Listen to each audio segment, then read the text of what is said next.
Hi, good evening everyone. I am Jasmine Robles and this is our daily devotion, and our topic for today is ano ang relihiyon ni Jesucristo born again.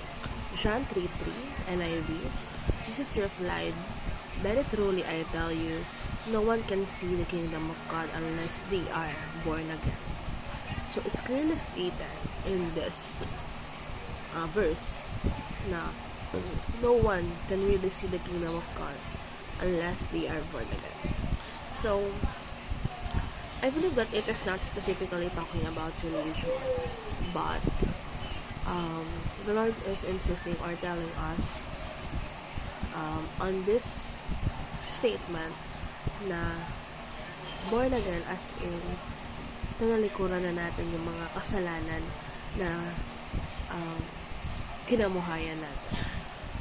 So, we are reborn in a way that we can act as Christ-likeness. And we should know that born again is not a sect or a religion. That is true. So, we need to stop identifying born again as religion, because being a born again is, like what I've said earlier, it is also connected to 2 Corinthians 5:17, that if anyone is in Christ, he is a new creation.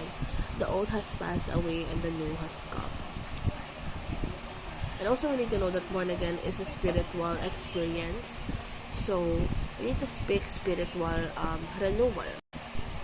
And also we need to know that born again is a rebirth of a new self. Just like what I'm talking about, it is really connected to the verse of 2 Corinthians 5:17. So we need to start sharing the experience, wherein we should tell others about our new relationship with Christ. And that is our application and teachings that we are applying. And also, why should we avoid spreading religion and start spreading the gospel of Christ? Because religion, parang ano to yun, pinaghihiwa-hiwalay na to tayo sa relasyon natin sa Panginoon. Wherein, ay, ito yung tamang religion, ay, ito yung tamang religion. Wherein, dyan din nagkakos yung pag-aaway-aaway ng mga tao.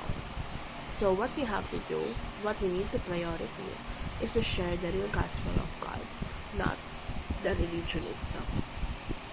Because there are a lot of religion, but the gospel of Christ never changed.